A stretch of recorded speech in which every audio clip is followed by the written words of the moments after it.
We're really in the swing season of the cusp between winter and spring.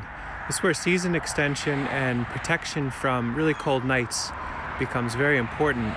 This high tunnel right here along the road has worked really nicely for us, and I've added an additional layer of low tunnel inside that's added a lot of benefit, and it was very easy to set up. So I'm going to explain how I've done that. You can see that just outside this high tunnel, last night was a low around 20 Fahrenheit, and the ground is still pretty crusty. It's going to thaw out today, it'll warm up, but if we had seedlings growing in this, that would be a pretty rough evening. And we've had some temperatures down in the single digits and low teens in the last little while with pretty warm days. That's a rough amount of fluctuation.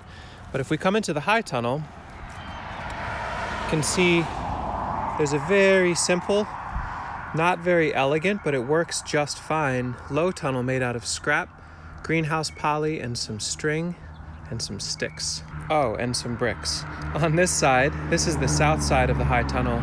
You can see I've got 1, 2, 3 locust staves that I sharpened and drove into the ground with a maul.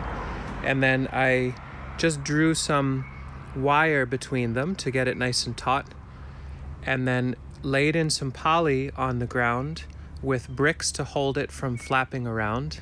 Now this really only would work inside of a high tunnel where there's not high winds.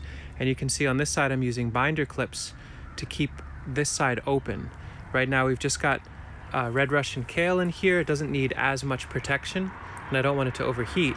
So this has been open the last couple nights. On the north side here, same application, same basic design, 3 staves hammered in, and this poly has been down overnight, and that's protected the seedlings that are under there. I'll go ahead and open it and show you how that works.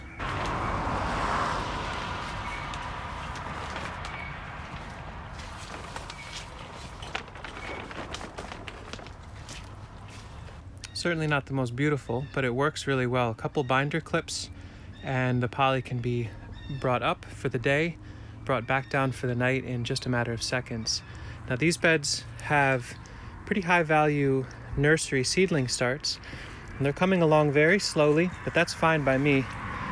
For example, here is perennial leek. Now outside we've experienced near single digits with pretty heavy winds, and under this poly, this second layer of protection, these leeks are coming up with no problems. So far, this simple solution has conferred protection of over 20 degrees buffering from the outside. This is a little carpet of Sylvetta arugula, or a perennial arugula. Coming up slowly, but they're getting hardened off in a really good way. It's certainly frosted a tiny bit under here, but no crazy freeze thawing or heavy heaving of soil because of this protection. And here's some Japanese negi, or perennial onions, coming up. Cold hardy perennials. Certainly not starting tomatoes in here just yet, but it's working very nicely for us. The bricks help keep the far edge pinned down, and a little bit of soil on top and around them makes for a decent air seal. I don't go out of my way to make sure it's all sealed up and buttoned up at night, but if we were to have a very windy, very, very cold night, we could put a blanket over the whole thing to protect it if need be, or some weights to keep it from flopping around at all. But it's not very breezy in here because it's in a high tunnel.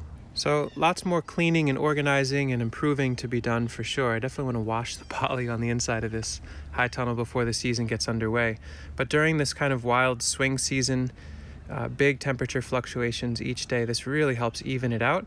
And for 10 minutes of effort, 15 minutes of effort, and maybe $2 or $3 worth of materials, scrap materials, it's a nice solution to provide a good buffer, and it's tested so far to be a 20 degrees buffer underneath a low tunnel and a high tunnel.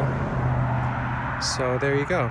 Looking forward to doing some more update videos on our other experiments, and really looking forward to the landscape outside starting to wake up in a real way. We're not too far off from there. So stick with us as we do that, and thanks for watching for now. Hope your spring is beginning in good ways.